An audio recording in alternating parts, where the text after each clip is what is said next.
So 4 years ago, I was diagnosed with Parkinson's, and I decided to start thinking of my tremor as a superpower. So I started trying to figure out what I could do with a superpower like this. Yeah, the first one. I could be a graffiti artist. The paint can would always be ready.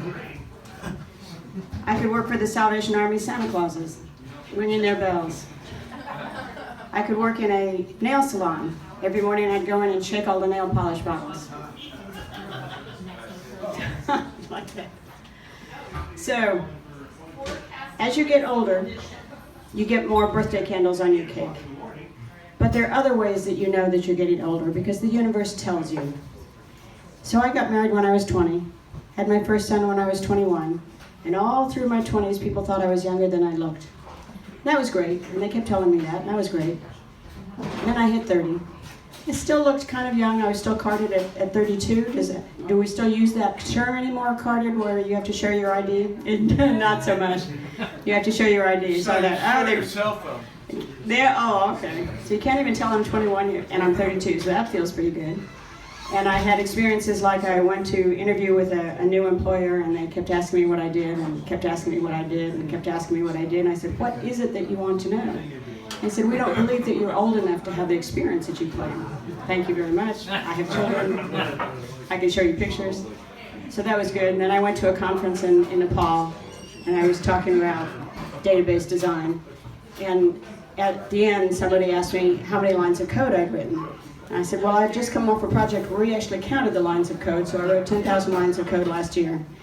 The third time I got the same question, how many lines of code have you written? I said, what is it that you want to know? And they said, we don't believe you're old enough to have the experience that you claim. I said, well, that's flattering. Thank you very much. I get it all the time. But I got used to it. Now, one of the things in your 20s, you may remember, those of you, I don't know if there's anyone in their 20s here tonight.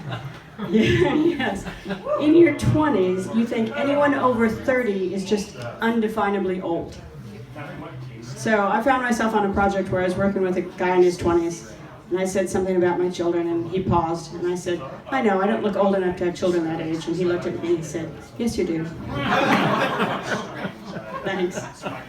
So then skip ahead to my 50s. I moved to Manassas when I was in my 50s. Went to a karaoke bar. A young man who was about to go up and perform came over to apologize to me in advance for the words he was going to sing. I said, I've heard all that language before, it's not a problem, go ahead and do your thing.